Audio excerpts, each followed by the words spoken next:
Introduction. My story. On the final day of my sophomore year of high school, I was hit in the face with a baseball bat. As my classmate took a full swing, the bat slipped out of his hands and came flying toward me before striking me directly between the eyes. I have no memory of the moment of impact. The bat smashed into my face with such force that it crushed my nose into a distorted U-shape. The collision sent the soft tissue of my brain slamming into the inside of my skull. Immediately, a wave of swelling surged throughout my head. In a fraction of a second, I had a broken nose, multiple skull fractures, and 2 shattered eye sockets. When I opened my eyes, I saw people staring at me and running over to help. I looked down and noticed spots of red on my clothes. One of my classmates took the shirt off his back and handed it to me. I used it to plug the stream of blood rushing from my broken nose. Shocked and confused, I was unaware of how seriously I had been injured. My teacher looped his arm around my shoulder, and we began the long walk to the nurse's office, across the field, down the hill, and back into school. Random hands touched my sides, holding me upright. We took our time and walked slowly. Nobody realized that every minute mattered. When we arrived at the nurse's office, she asked me a series of questions. "What year is it?" 1998, I answered. It was actually 2002. "Who is the President of the United States?" "Bill Clinton," I said. The correct answer was George W. Bush. "What is your mom's name?" I stalled. 10 seconds passed. "Patty," I said casually, ignoring the fact that it had taken me 10 seconds to remember my own mother's name. That is the last question I remember. My body was unable to handle the rapid swelling in my brain, and I lost consciousness before the ambulance arrived. Minutes later, I was carried out of school and taken to the local hospital. Shortly after arriving, my body began shutting down. I struggled with basic functions like swallowing and breathing. I had my first seizure of the day. Then I stopped breathing entirely.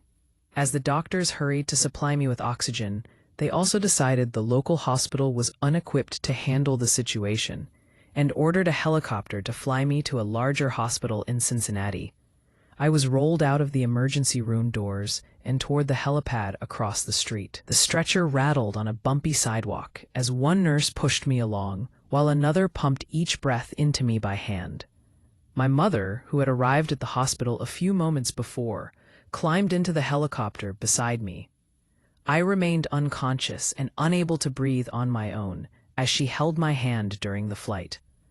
While my mother rode with me in the helicopter, my father went home to check on my brother and sister and break the news to them. He choked back tears as he explained to my sister that he would miss her 8th grade graduation ceremony that night. After passing my siblings off to family and friends, he drove to Cincinnati to meet my mother. When my mom and I landed on the roof of the hospital, a team of nearly 20 doctors and nurses sprinted onto the helipad and wheeled me into the trauma unit. By this time, the swelling in my brain had become so severe that I was having repeated post-traumatic seizures. My broken bones needed to be fixed, but I was in no condition to undergo surgery.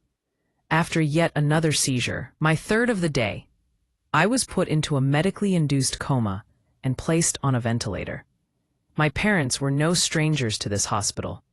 10 years earlier, they had entered the same building on the ground floor after my sister was diagnosed with leukemia at age 3.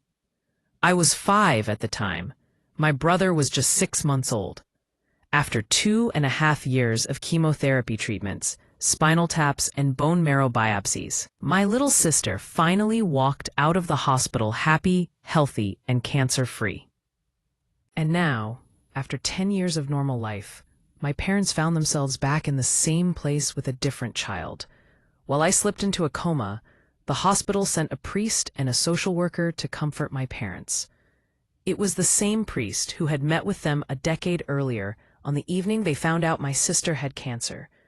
As day faded into night, a series of machines kept me alive. My parents slept restlessly on a hospital mattress, One moment they would collapse from fatigue, the next they would be wide awake with worry.